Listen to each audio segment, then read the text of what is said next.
Vamos a estar leyendo Repensar el socialismo, ¿qué es la transición socialista?, de Deng Yuanshu y Pao Yu-ching. Introducción.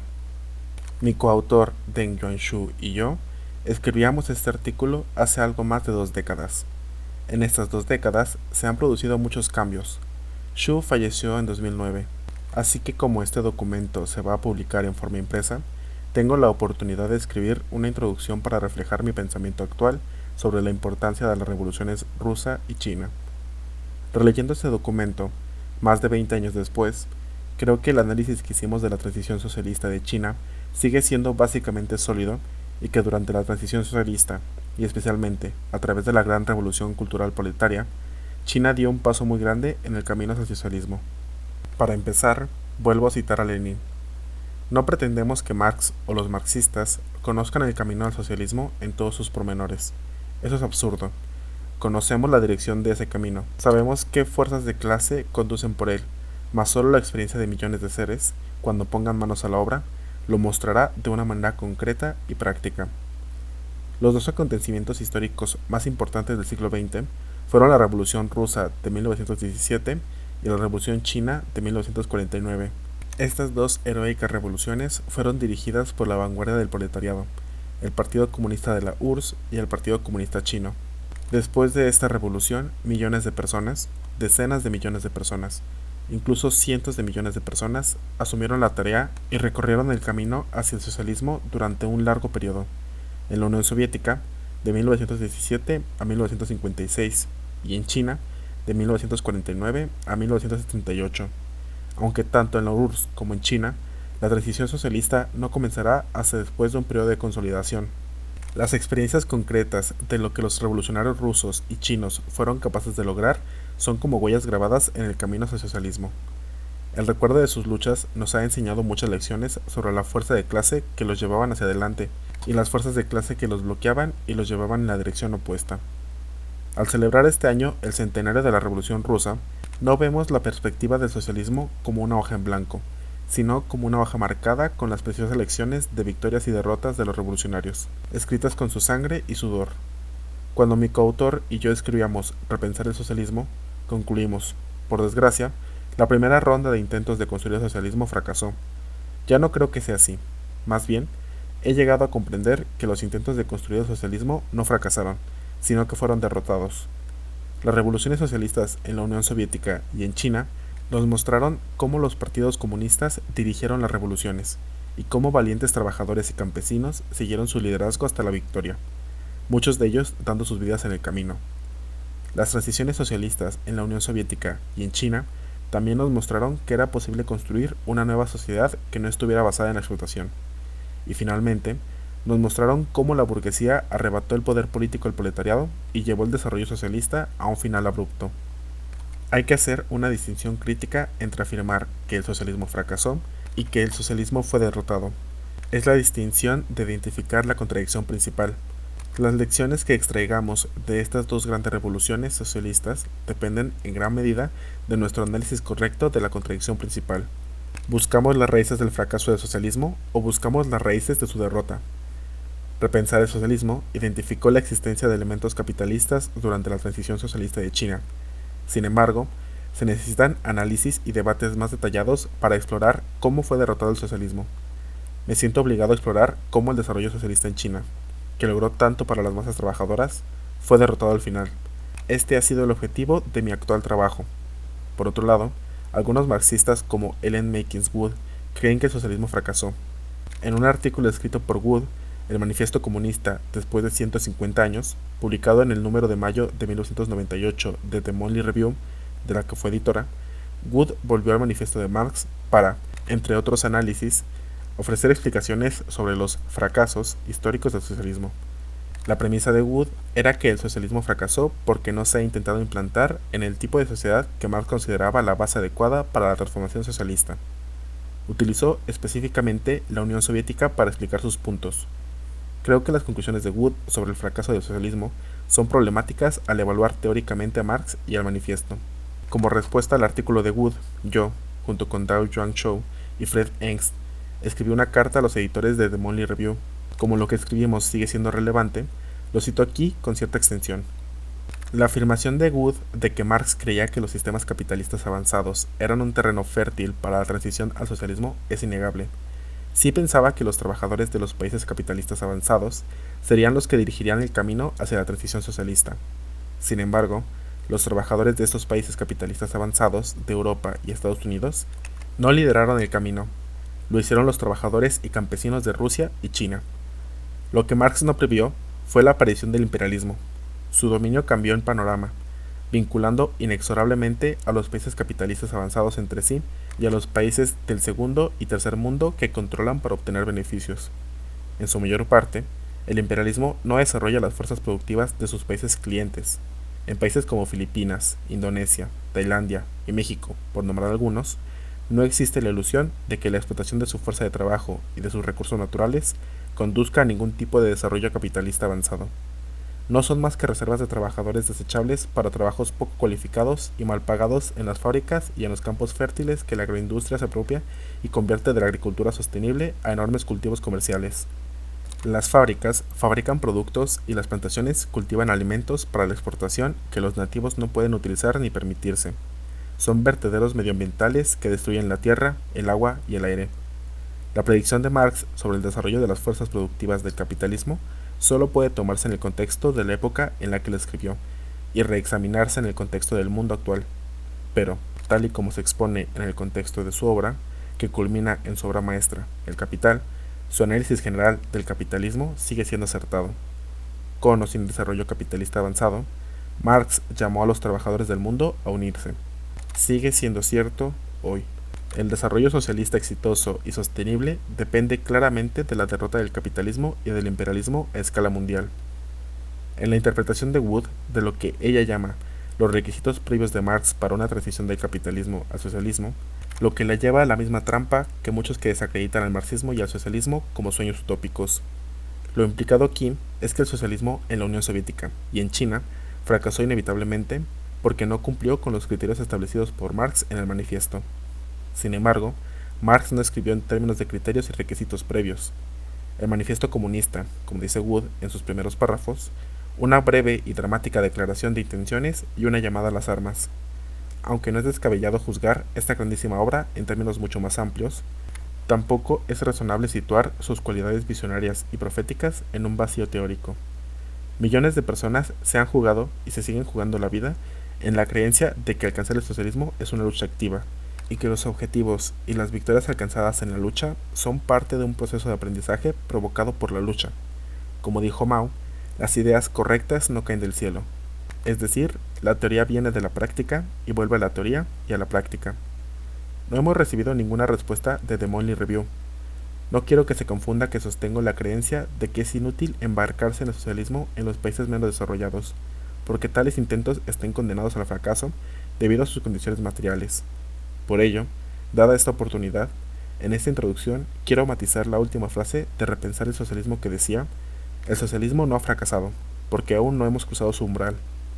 Puede ser correcto decir que aún no hemos cruzado el umbral del socialismo si se define el socialismo como la etapa preliminar del comunismo, porque durante la transición socialista de China, los elementos capitalistas existieron e incluso se expandieron. Sin embargo, estoy completamente seguro de que para los cientos de millones de trabajadores y campesinos chinos durante la transición socialista, sus vidas cambiaron fundamentalmente. Sus vidas fueron decenas o cientos de veces mejores que sus vidas en la sociedad semifeudal y semicolonial antes de la revolución. También creo firmemente que la experiencia del desarrollo socialista de China puede ser emulada por muchos países menos desarrollados, que intentaron desarrollar el capitalismo de forma independiente desde el final de la Segunda Guerra Mundial, pero que, posteriormente, fracasaron. El socialismo en China fue derrotado, pero no muerto. Es importante señalar que casi 4 décadas después de que Deng revirtiera la transición del socialismo al capitalismo, el pueblo chino que vivió ambos periodos pudo comprobar sus diferencias fundamentales. Vieron cómo el gobierno dirigido por el proletariado desarrollaba la economía con el objetivo de servir las necesidades de la gente, y cómo el pueblo ganaba el control en muchas esferas de la sociedad. Después de que la burguesía tomara el poder, el nuevo régimen solo ha servido a sus propios intereses y ha vuelto a someter a los trabajadores y campesinos chinos a la explotación y a los abusos de poder. Muchos de los revolucionarios de la vieja generación, algunos de los cuales se alistaron en el Ejército Rojo en su adolescencia y vivieron la transición socialista, Describen la China socialista como una sociedad totalmente nueva en un país lleno de esperanza. Los antiguos revolucionarios se sacrificaron mucho para construir una nueva China, solo para ver cómo su país se volvía a la desigualdad, la injusticia, la corrupción y la decadencia moral contra lo que tanto lucharon. Pero no desesperan, más bien, observan el ascenso de una generación de jóvenes revolucionarios y dicen, somos viejos y ya no podemos participar activamente en ese nuevo asalto de la revolución. Por lo tanto, nos agachamos y ponemos la espalda a los jóvenes revolucionarios para que se suban al carro. Este es el legado de Mao y de la Revolución China que dirigió hasta su muerte en 1976. Pao Yu-ching, Walnut Creek, California, 12 de junio de 2017. Primera parte. Repensar el socialismo. ¿Qué es la transición socialista? La transición socialista es el periodo de tiempo en el que una sociedad no comunista se transforma en una sociedad comunista. Durante la transición socialista, no existe un camino predeterminado por el que se pueda juzgar las políticas y los acontecimientos para determinar si se está siguiendo este camino. En vez de eso, el análisis de la transición socialista depende de la dirección general de la transición. Por lo tanto, un acontecimiento único y aislado no puede determinar si la transición es socialista o capitalista. No tenemos un camino predeterminado en mente y, por lo tanto, no tenemos varas de medir específicas para nuestra evaluación. Como dijo Lenin, no pretendemos que Marx o los marxistas conozcan el camino al socialismo en todos sus pormenores. Eso es absurdo. Conocemos la dirección de ese camino, sabemos qué fuerzas de clase conducen por él, mas solo la experiencia de millones de seres, cuando pongan manos a la obra, lo mostrará de una manera concreta y práctica. Existen, sin embargo, algunas directrices generales y amplias sobre la dirección de la transición hacia el comunismo. La mayoría acepta generalmente que el socialismo, o lo que Marx llamó la etapa elemental del comunismo, es una etapa de desarrollo en la que los productores directos obtienen el control de los medios de producción y la distribución se realiza a cada cual según su trabajo. Bajo el capitalismo, los capitalistas son dueños de los medios de producción y los productores directos no tienen ningún control. Dado que el propósito de la producción bajo el capitalismo es la valorización del valor, los capitalistas deben extraer implacablemente toda la plusvalía posible de los trabajadores. El objeto de la producción en el socialismo, en cambio, es producir productos de valor de uso para satisfacer las necesidades de la población. Así, el socialismo representa un cambio fundamental en las relaciones de producción capitalistas. Es la antítesis del capitalismo. Estas orientaciones generales dan la dirección, que es un proceso de desarrollo de la transformación de las relaciones de producción de la producción mercantil a la producción no mercantil. En consecuencia, tiene que haber cambios fundamentales en los aspectos políticos, sociales y culturales de la sociedad. La transición socialista no es en absoluto sencilla, sino que está marcada por numerosos giros. Se producen los esperados reveses y retrocesos. Sin embargo, la dirección general es siempre clara. Debido a ciertas circunstancias, a veces es necesario retroceder antes de avanzar. En estos casos, deben explicarse claramente los motivos de los retrocesos. Capítulo 1. Reexaminar los conceptos de propiedad estatal y planificación económica. A. La propiedad estatal de los medios de producción no equivale a relaciones de producción socialistas. En los países que intentaron establecer el socialismo, por regla general, el Estado dio el primer paso de nacionalizar las industrias. Por lo tanto, la transferencia legal de los medios de producción al Estado se ha tomado a menudo como el comienzo del socialismo.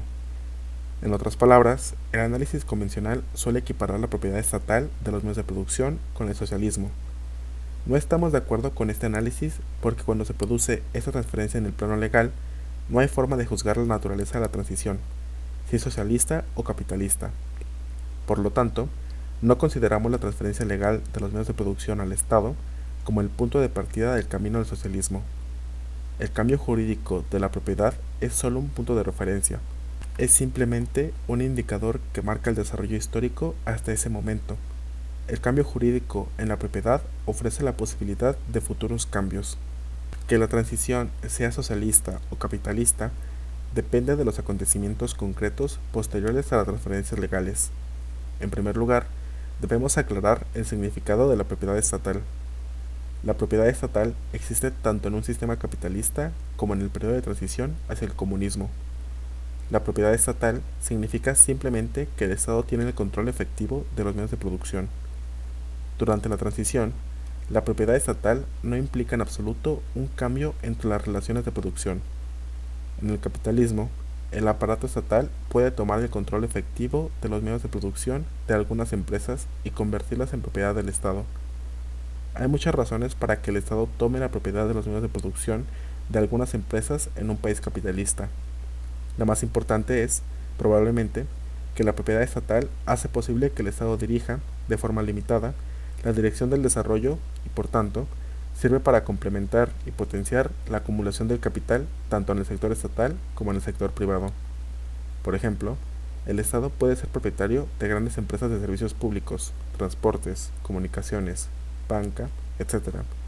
Otra razón de la propiedad estatal en el capitalismo de los países del tercer mundo es la defensa de ciertas empresas contra la adquisición extranjera.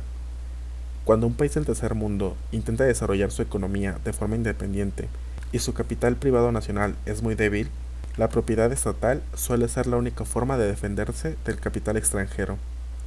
En nuestro análisis del periodo de transición entre el capitalismo y el comunismo, distinguir entre la transferencia legal de la propiedad de los medios de producción al Estado y el inicio de la transición socialista es muy importante para aclarar la cuestión del revisionismo. En muchos países, entre ellos China, el Partido Comunista afirmó y sigue afirmando que practica el socialismo, porque la mayoría de sus industrias son, todavía propiedad estatal, cuando en realidad la transición ya se ha revertido, pasando de socialista a capitalista. En la actualidad, el Partido Comunista Chino utiliza la propiedad estatal como indicador de que practica el socialismo para legitimar su gobierno. Como hemos explicado antes, la propiedad estatal existe tanto en el sistema capitalista como en el periodo de transición. Por lo tanto, la propiedad estatal no indica ni expresa de ninguna manera las relaciones de producción. Marx distingue el cambio jurídico del cambio real en las relaciones de producción. Marx criticó a Proudhon porque éste consideraba las relaciones de producción en su aspecto jurídico y no en su forma real. Por la misma razón, diferimos del uso tradicional chino del término. Después de que el Partido Comunista derrocara a los nacionalistas y estableciera el gobierno popular en 1949, el nuevo gobierno confiscó todo el capital burocrático y el capital extranjero. Nacionalizó todos los activos importantes en el transporte, la comunicación y la fabricación. Más tarde, en 1952, completó la reforma agraria. Después de 1952, el gobierno tomó varias medidas para nacionalizar el capital privado restante y para lanzar movimientos cooperativos en la agricultura. En 1956, completó tanto la nacionalización de la industria como la colectivización de la agricultura. El gobierno transfirió legalmente la propiedad de los medios de producción al Estado y a las colectividades. China llamó, y sigue llamando, al periodo de 1952 y 1956 la transición al socialismo, y al periodo posterior a 1956, socialismo.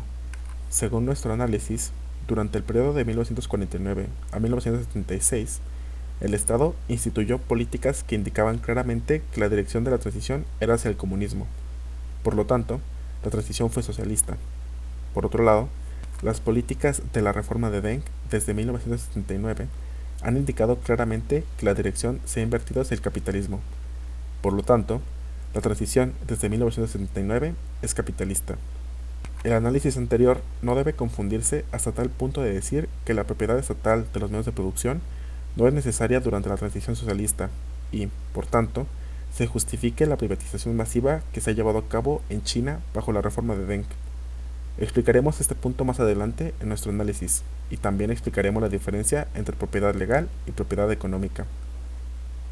B.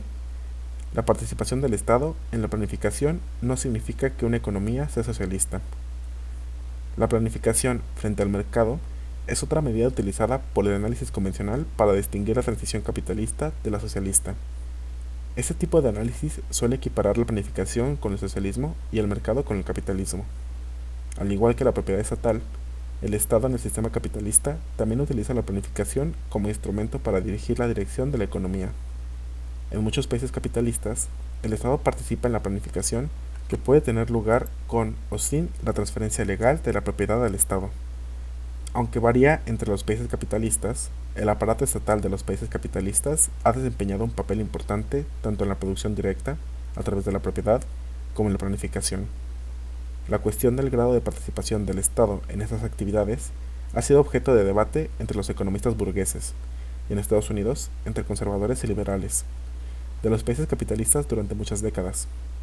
La contradicción básica del capitalismo es la socialización de la producción y la propiedad privada de los medios de producción. Mientras exista el sistema capitalista, esta contradicción intrínseca se manifiesta a través de crisis periódicas y profundas. Desde la Gran Depresión, el Estado en los países capitalistas ha intentado hacer frente a los problemas derivados de esta contradicción básica. El Estado ha utilizado el poder que se le ha conferido para regular los ciclos económicos mediante políticas fiscales y monetarias keynesianas. Para hacer frente al problema de la fluctuación económica y el estancamiento a largo plazo, el Estado también ha participado activamente en la construcción de infraestructuras públicas y en la gestión de la fuerza de trabajo, programas de empleo, educación y formación, y programas de subsidio al desempleo y al bienestar. A través de políticas de crédito, préstamos a bajos intereses y avalados, el gobierno federal estadounidense ayuda a la expansión de la industria de la vivienda. El fortalecimiento militar impulsa la industria de la defensa. El Estado también ayuda a regular los mercados financieros para facilitar el vínculo entre el capital financiero y el capital de producción. En el ámbito de la circulación, el Estado regula y promueve el comercio nacional e internacional. Para mejorar la competitividad de las empresas estadounidenses en el mercado internacional, el gobierno de Estados Unidos concede subvenciones y créditos para la exportación a las corporaciones. Los gobiernos locales también participan ofreciendo a las corporaciones el entorno de inversión más favorable, lo que incluye proporcionar a las corporaciones terrenos para construir, carreteras, energía y concesiones fiscales. El objetivo de la participación del Estado en todas estas actividades es facilitar la acumulación de capital, aunque los gastos que conllevan los pagan los contribuyentes, que en su mayoría son trabajadores. En otros países capitalistas avanzados, la participación del Estado en la planificación es aún más amplia. En Japón, por ejemplo, el Estado tiene planes a corto y largo plazo para la economía que dan indicaciones sobre las tasas de crecimiento previstas, el uso de la energía, la necesidad de la fuerza de trabajo, etc. En los países en desarrollo, la planificación estatal también desempeña un papel importante. En Taiwán, por ejemplo, el Estado ha promovido activamente una economía de crecimiento impulsada por las exportaciones. Proyecta la necesidad de futuras infraestructuras públicas para facilitar el transporte de mercancías para la exportación. El Estado también ha participado directamente en la planificación del uso de la energía y la producción de materias primas para la fabricación de productos de exportación, acero y plástico, etc. Por lo tanto, es un mito que en los países capitalistas exista un sistema de libre empresa que dependa únicamente del mecanismo de mercado para funcionar. La planificación no es lo contrario al mercado. Ambos se complementan en un sistema capitalista. Sin embargo, la intervención del Estado mediante la propiedad o la planificación no puede cambiar la naturaleza fundamental del capitalismo.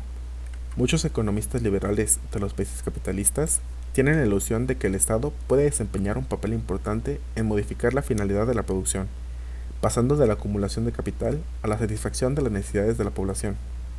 No se dan cuenta de que la acumulación de capital es fundamental para el sistema capitalista. No se puede alterar a voluntad.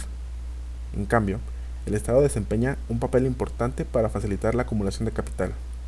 A lo sumo, el Estado puede influir, de forma muy limitada, en la apropiación de los productos entre el capital y el trabajo con el fin de mantener la estabilidad de la sociedad, y esto solo se ha conseguido cuando el trabajo ha podido ejercer presión.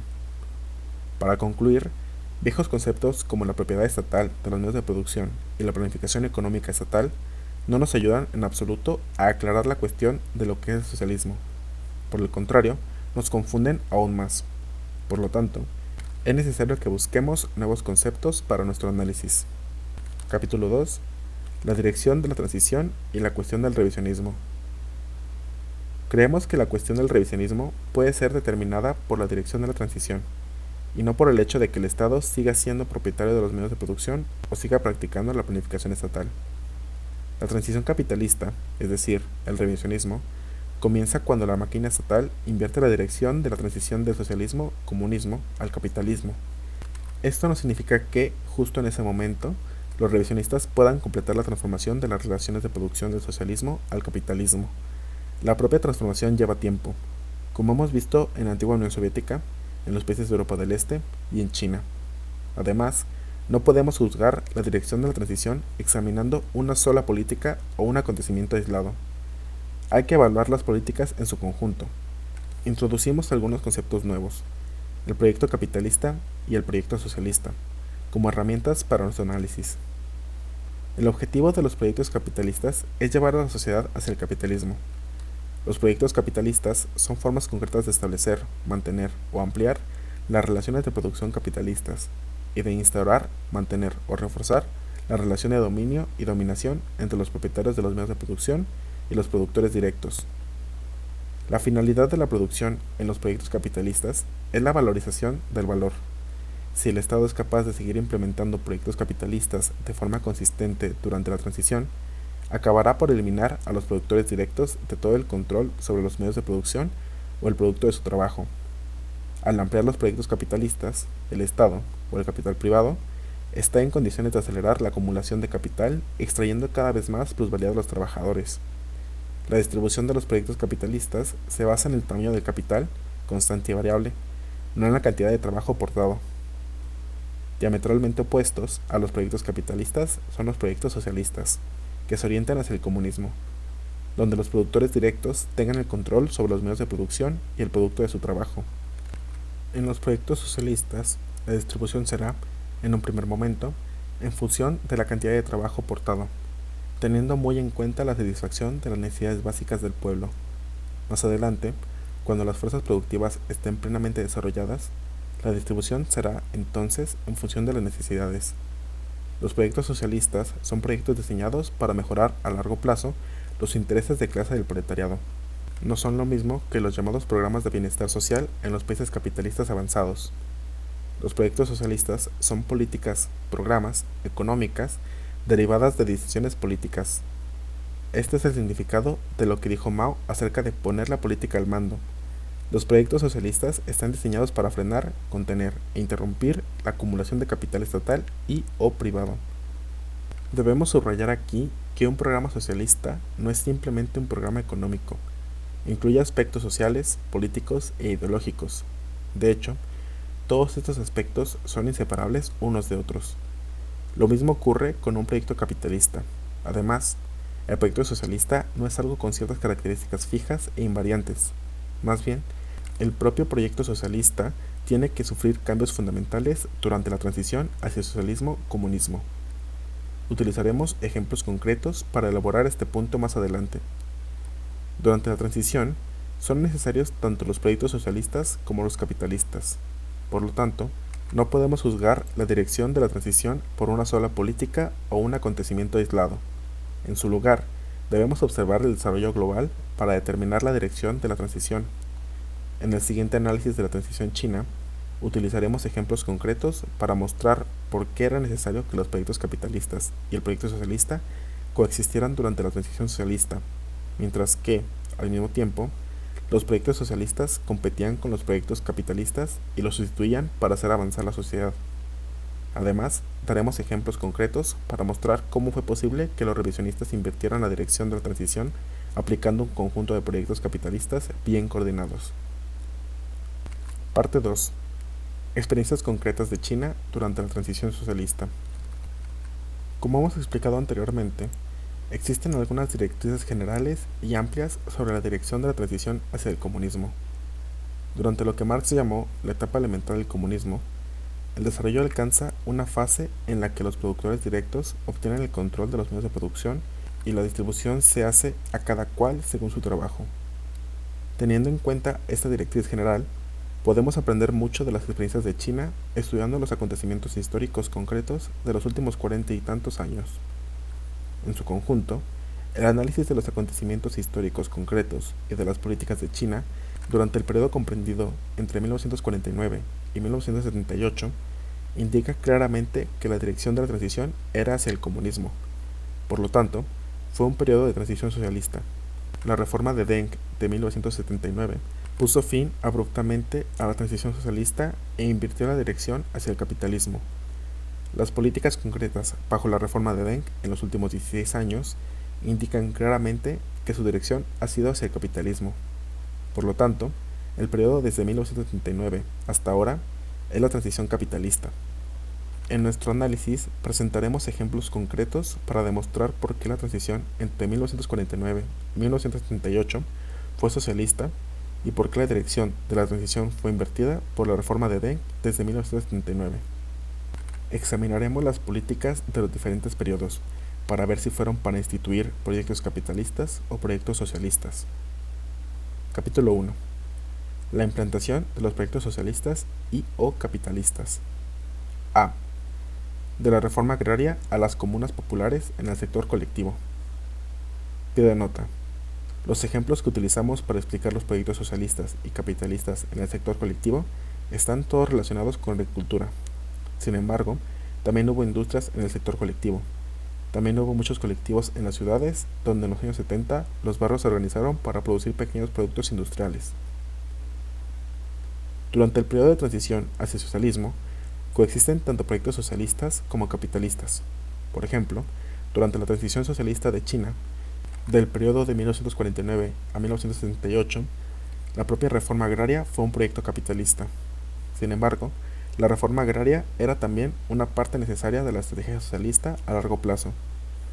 Entre 1949 y 1952, la reforma agraria se completó en las zonas recién liberadas del campo chino. Por primera vez en su vida, cientos de millones de campesinos poseían una parcela de tierra, con una media de solo 0.2 hectáreas por habitante. Cultivaron sus tierras con gran entusiasmo. La producción de grano y algodón aumentó rápidamente durante el trienio de 1949 a 1952. Sin embargo, en 1953 y 1954, la producción de cereales se estancó y la de algodón disminuyó considerablemente. Tras 100 años de destrucción por las guerras y aún más años de total abandono por parte de los terratenientes, el entorno natural de China para la agricultura era muy frágil y su escasísima tierra cultivable era infértil. Además de poseer parcelas muy pequeñas de tierra estéril, la mayoría de los campesinos poseían muy pocas herramientas productivas. Entre los hogares de campesinos pobres y medios bajos, que constituían entre el 60 y el 70% del campesinado chino, muchos ni siquiera poseían un arado, por no hablar de otras herramientas agrícolas o animales de tiro. Sin los aperos de labranza, el entusiasmo no podía seguir aumentando la producción. Además, en 1953 y 1954, las inundaciones y la sequía afectaron a grandes extensiones de tierra de cultivo. Los campesinos individuales que se mantenían solos estaban indefensos ante tales catástrofes naturales. Además, cualquier percance personal, como una enfermedad o la muerte de un miembro de la familia, obligaba a la familia campesina a endeudarse.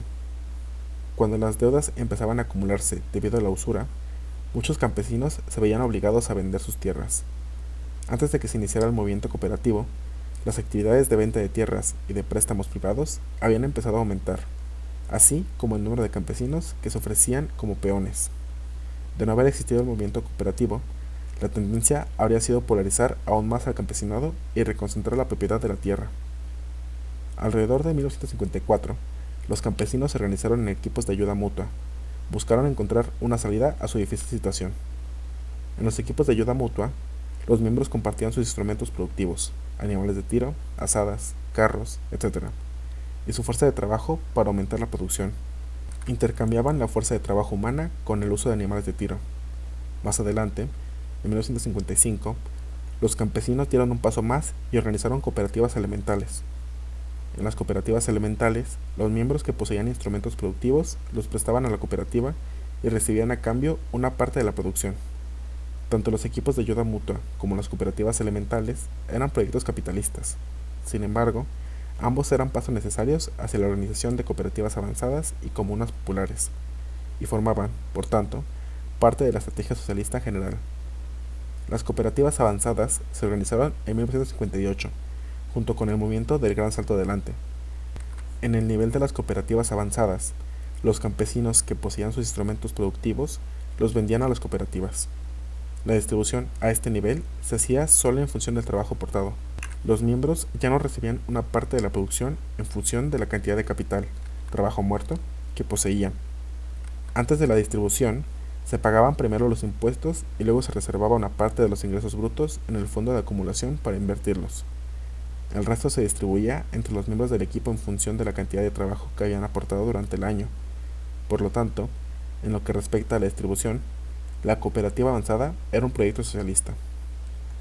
Precisamente porque la reforma agraria, los equipos de ayuda mutua y las cooperativas elementales eran todos proyectos capitalistas, Mao creía que el Partido Comunista Chino debía proporcionar la dirección para organizar las cooperativas avanzadas y las comunas populares. De lo contrario, se produciría un desarrollo capitalista en lugar de socialista.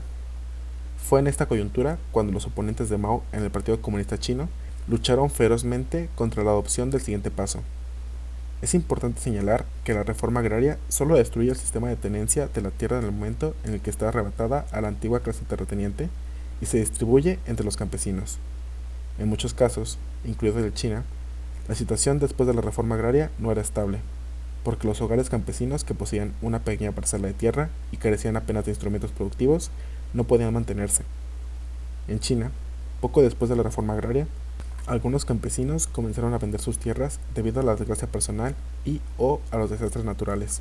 En muchos países del tercer mundo, la situación era similar.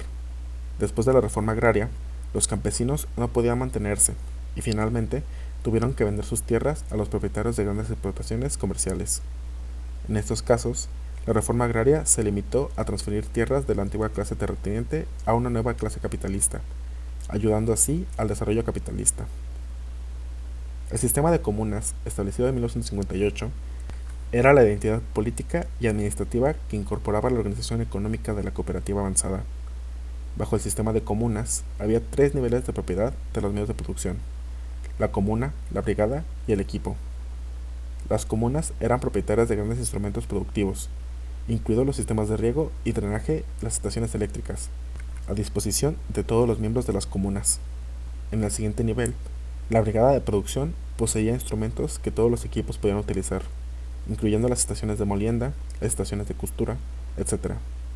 Además, a partir de mediados de los 60, tanto las comunas como las brigadas comenzaron a construir y poseer unidades industriales que producían diversos productos manufacturados.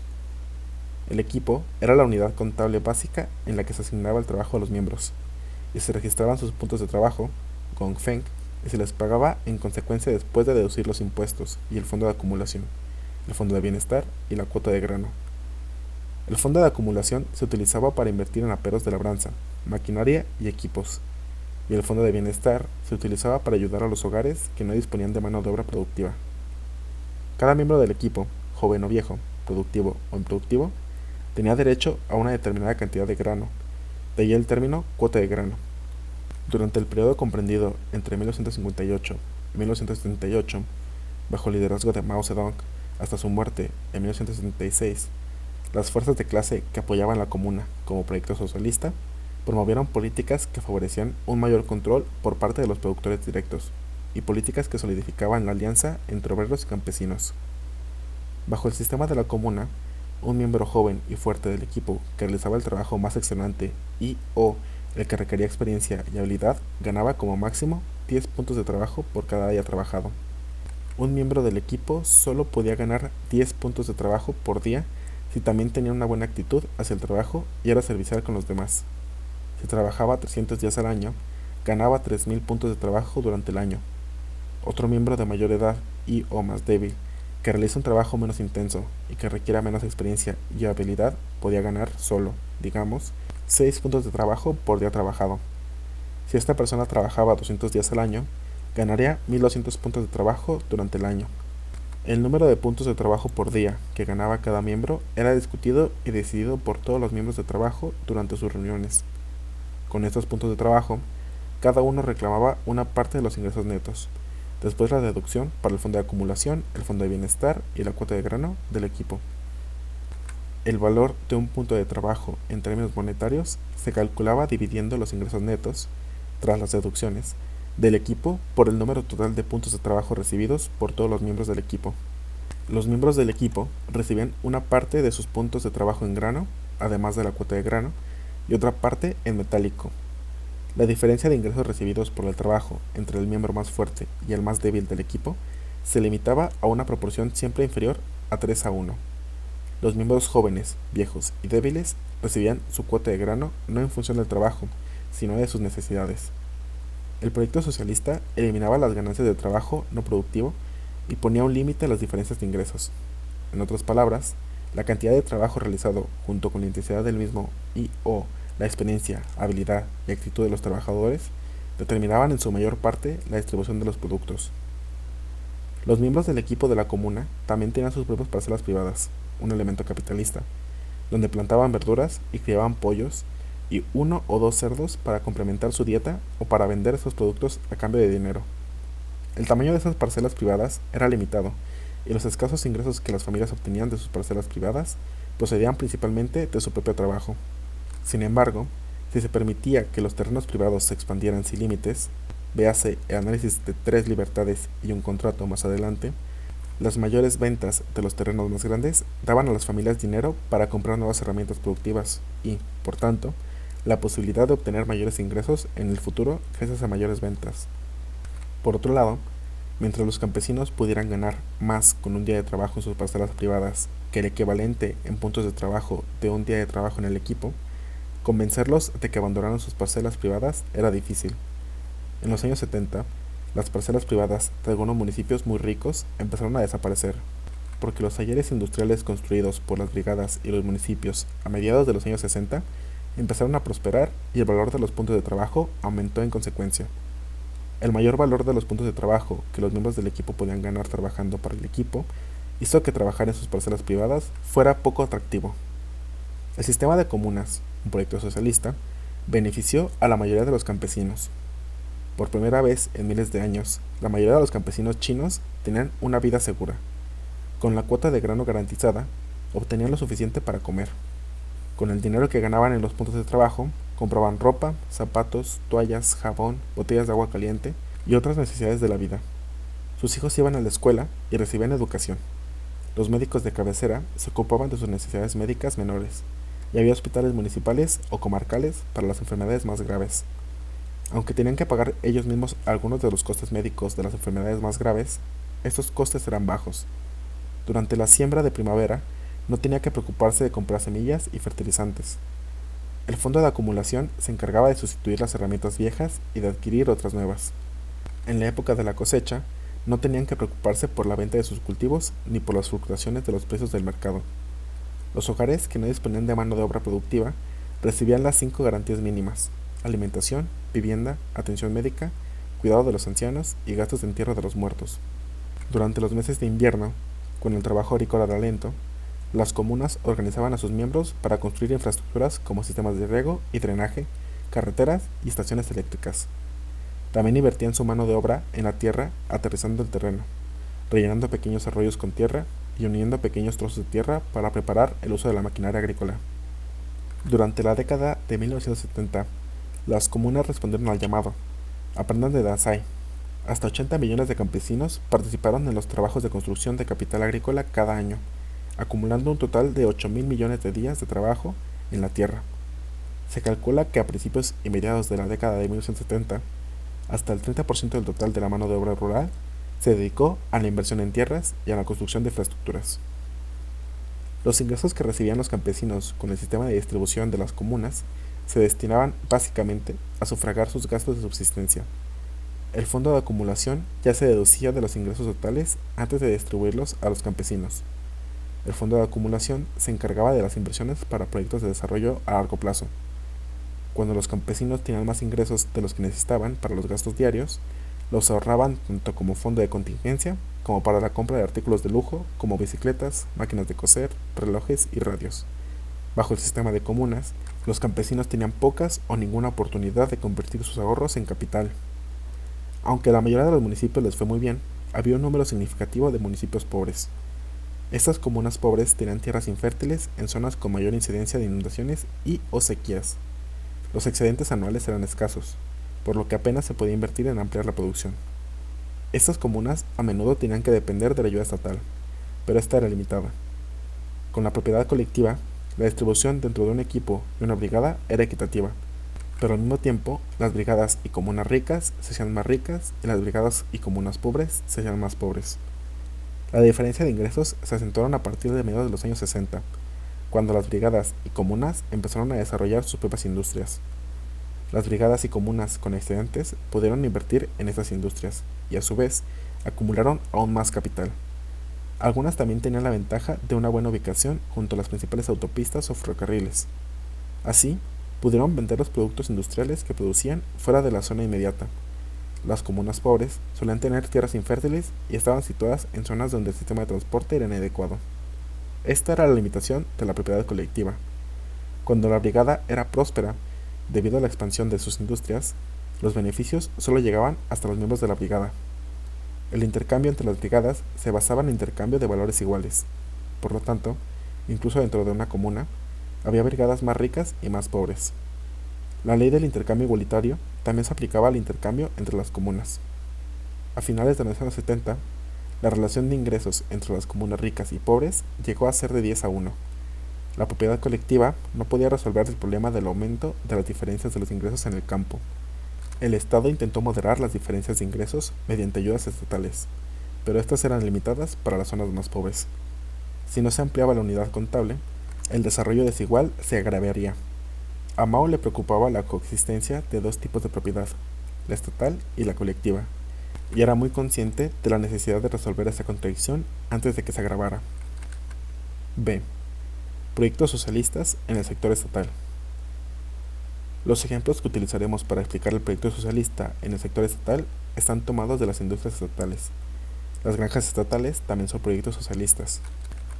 Como hemos explicado anteriormente, la transferencia legal de la propiedad de los medios de producción al Estado en 1956 no puede utilizarse para indicar el punto de partida del socialismo. Las políticas posteriores a esta transferencia legal determinaron si la transición fue socialista o capitalista. Sobre la base de políticas concretas, las empresas estatales entre 1956 y 1978 fueron proyectos socialistas. Durante este periodo, el Estado tenía el control efectivo de estas empresas. Las empresas individuales tenían la posesión de los medios de producción, pero el Estado limitaba efectivamente la posesión mediante el control político. El Estado prohibía a las empresas individuales comprar o vender en el mercado. El Estado, mediante la elaboración del plan económico, determinaba lo que cada empresa producía, incluyendo las categorías de productos y la cantidad de cada categoría. En el plan económico, el Estado determinaba el precio de los productos vendidos por la empresa al Estado, así como el precio de las materias primas y la maquinaria que las empresas compraban al Estado. Las empresas también recibían fondos del Estado, que se destinaban directamente al pago de los salarios y a las prestaciones de los trabajadores. Al final de cada año, las empresas entregaban sus beneficios, ingresos menos costes, excluyendo la depreciación. El Estado subvencionaba a las empresas que tenían pérdidas. Luego, de acuerdo con el plan económico, para la compra de nueva maquinaria y equipos y/o para construir nuevos edificios y plantas de reproducción ampliadas. En China, el Estado podía imponer todas estas limitaciones legales a las empresas individuales. El Estado, de hecho, dominaba el uso de las posesiones de las empresas. En otras palabras, el Estado tenía tanto la propiedad legal como el control económico de los medios de producción. La distinción entre propiedad legal y propiedad económica es importante. Aún así, había elementos de capital privado en las empresas estatales. Hasta la Revolución Cultural, los capitalistas seguían recibiendo dividendos fijos y seguían participando en la gestión de las empresas estatales. Sin embargo, estaban bajo un estricto control estatal y con la expansión de las empresas estatales, la parte relativa del capital privado disminuyó considerablemente. Las empresas estatales eran proyectos socialistas y la dirección de las empresas estatales se orientaba hacia la eliminación de la producción de mercancías y del trabajo asalariado. Durante el periodo comprendido entre 1956 y 1978, la realidad económica se correspondía con la limitación legal impuesta a las empresas. El Estado quitó a las empresas, unidades de producción, la responsabilidad de sus beneficios o pérdidas. Las empresas vendían todos sus productos al Estado a precios preestablecidos, lo que dejaba poco margen a los gestores de cada empresa estatal para participar en el proceso de valorización. Cuando los proyectos socialistas se incorporaron a la planificación, se hizo posible cambiar la finalidad de la producción de la valorización a la satisfacción de las necesidades del pueblo. Al mismo tiempo, la planificación permitió aplicar políticas económicas centradas en el desarrollo global a largo plazo. En cada empresa, los trabajadores tenían derecho a determinados salarios y prestaciones. Los directivos de estas empresas recibían del Estado los fondos salariales para cubrir el total de la masa salarial más el coste de las prestaciones de los trabajadores. La transferencia de los fondos salariales del Estado a los trabajadores a través de las empresas quitó a los directivos la responsabilidad de hacer frente a los pagos de los salarios y prestaciones con sus ingresos, así como el poder de extraer plusvalía a los trabajadores. Los precios de los productos y o insumos no se fijaron de acuerdo con sus valores, y el éxito o el fracaso de una empresa no se juzgaba mediante sus beneficios o pérdidas. En su lugar, se utilizan diferentes estándares. Estos eran cantidad, velocidad de producción, calidad y ahorro de materias primas y mano de obra. La mayoría de las empresas estatales no solo cumplían los objetivos fijados para esos estándares, sino que se esforzaban por superarlos y batir sus récords anteriores. La propiedad estatal y la intervención política hicieron posible que los gestores de las empresas estatales dejaran de ser agentes del capital. Fue, por tanto, un paso dado en la dirección de la eliminación del trabajo asalariado. Los trabajadores de las empresas estatales tenían un estatus de empleo permanente, una jornada laboral de 8 horas y una escala salarial de 8 grados. Recibían prestaciones médicas, alimentación subvencionada, vivienda y guardería. Los trabajadores también tenían derecho a una baja por maternidad y enfermedad, a una pensión y a otras prestaciones de jubilación. Los trabajadores industriales de los países capitalistas necesitaron muchos años de lucha, y a veces sangrienta, para obtener derechos y beneficios similares. Los trabajadores chinos los obtuvieron de la noche a la mañana gracias al poder político del Estado. Sin embargo, existía una contradicción entre los trabajadores y los burócratas del Estado y del partido. Los directivos de las empresas estatales, que tenían el poder y la responsabilidad de llevar a cabo el funcionamiento diario de las empresas, no podían convertir su poder en riqueza material para ellos. Y lo que es más importante, los burócratas estatales y del partido del más alto nivel, que debían controlar a los gestores de las empresas estatales, estaban en condiciones de utilizar su poder en beneficio propio. Este tipo de contradicciones se resolvieron a menudo mediante movimientos de masas dirigidos por el Partido Comunista Chino. Antes de que comenzara la reforma de 1939, los que ocupaban posiciones de poder eran muy conscientes de que vivían bajo la mirada de las masas. Como hemos dicho antes, un proyecto socialista no es algo con ciertas características fijas o invariables. Más bien, el propio proyecto socialista tiene que pasar por cambios básicos durante la transición hacia el socialismo o comunismo. Un proyecto socialista, como la empresa estatal instituida en 1956, corría el peligro de convertirse en una institución establecida, si no se realizaban cambios continuos en los procesos de producción, incluyendo mucha legislación laboral, dentro de la empresa estatal. En otras palabras, estos cambios continuos eran necesarios para alterar las relaciones de dominio y dominación entre los gerentes y los productores directos dentro de las empresas estatales. Por eso, Mao Zedong consideraba especialmente importante la adopción de la Constitución de Anshan en las empresas estatales. Véase la discusión más adelante. Capítulo 2. Las características duales de los proyectos capitalistas y socialistas durante la transición socialista. Durante la transición socialista, puede ser necesario instituir más proyectos capitalistas en determinadas circunstancias. La nueva política económica de la Unión Soviética es un buen ejemplo. La NEP fue un retroceso necesario y debe ser reconocido como tal. Sin embargo, no se puede utilizar un único acontecimiento o política para determinar la dirección general de la transición. De hecho, durante la transición socialista, coexisten proyectos capitalistas y proyectos socialistas. Los proyectos socialistas compiten con los proyectos capitalistas simultáneamente. Durante la transición socialista, puede ser necesario instituir algunos proyectos capitalistas. Un ejemplo es la reforma agraria mencionada anteriormente. La reforma agraria era necesaria antes de la colectivización de la agricultura. Por lo tanto, la reforma agraria era un proyecto capitalista con doble característica. Llamar un proyecto capitalista solo indica el aspecto principal del carácter dual. Había otros proyectos capitalistas con características duales. Mao hizo un comentario sobre el capitalismo de Estado en julio de 1953. La mayor parte de la actual economía capitalista de China es una economía capitalista sometida al control del gobierno popular, vinculada en diversas formas con la economía socialista total y supervisada por los obreros. Ya no es una economía capitalista común y corriente, son, particular, valga decir, una economía capitalista de Estado de nuevo tipo. Su principal razón de ser no es brindar ganancias a los capitalistas, sino satisfacer las necesidades del pueblo y del Estado. Es cierto que una parte de las ganancias producidas por los obreros todavía van a parar a manos de los capitalistas, mas estas solo regresan una pequeña porción, aproximadamente un cuarto, del total de las ganancias, mientras que los otros 3/4 son para los propios obreros en forma de fondos de bienestar, para el Estado en forma de impuestos sobre la renta, así como para la ampliación de las instalaciones de producción. Una pequeña parte de las ganancias derivadas de esa ampliación va a parar a manos de capitalistas.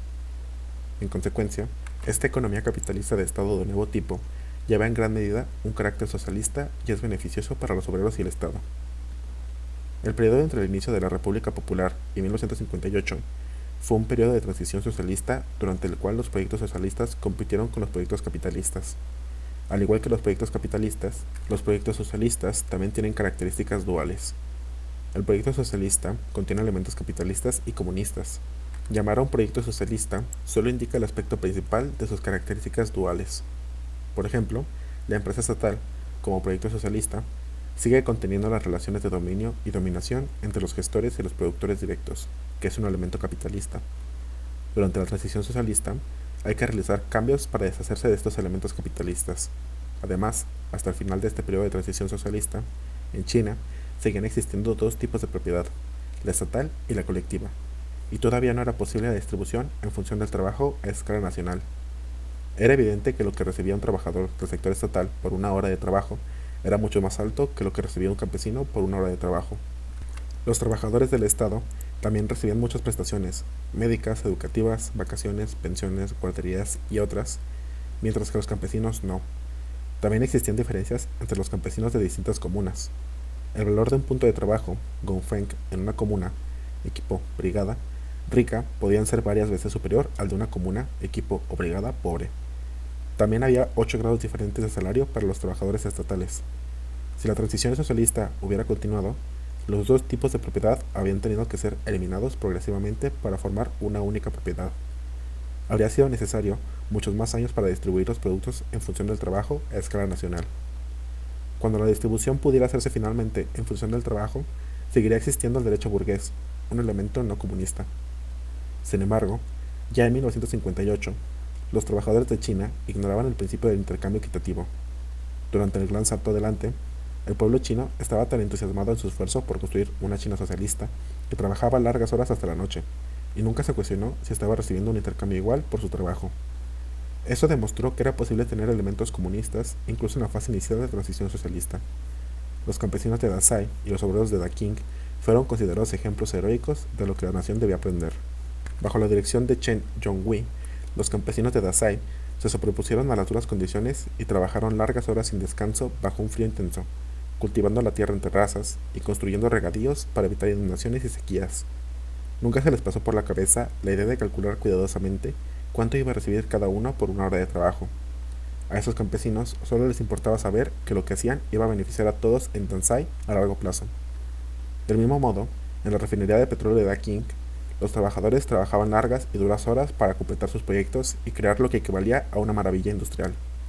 Estaban motivados por un objetivo mucho más grande y elevado que el de recibir el mismo salario por el mismo trabajo. Mao consideró que estos elementos comunistas eran posibles a lo largo de la transición socialista. Mao restó importancia al incentivo material del trabajo. Liu y Deng, por el contrario, trataron las dos fases inicial y avanzada de la transición como algo distinto. Liu y Deng consideraban que los acontecimientos reales de la transición socialista eran prematuros para la fase inicial del comunismo. A diferencia de Mao, hicieron demasiado hincapié en el incentivo material para el trabajo e insistieron en que los trabajadores trabajarían duro solo cuando fueran recompensados con primas. Descartaron la posibilidad de cualquier elemento comunista durante la transición socialista. Marx dijo que habría una fase inicial y una fase superior en la transición del capitalismo al comunismo. Cada fase tiene ciertas características. Sin embargo, no creemos que haya querido decir que una división entre las fases como si fueran entidades separadas. Por eso, en la transición socialista, hay tanto elementos capitalistas como comunistas. Mao creía que tanto los proyectos capitalistas como los socialistas tienen características duales.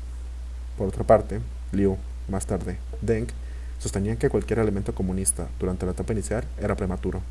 Hoy queda más claro que lo que hicieron Deng y sus partidarios fue utilizar la fase inicial del socialismo y el énfasis que pusieron en los incentivos materiales como una racionalización para expandir la producción de mercancías e instituir sus proyectos capitalistas con el fin de invertir la dirección de la transición.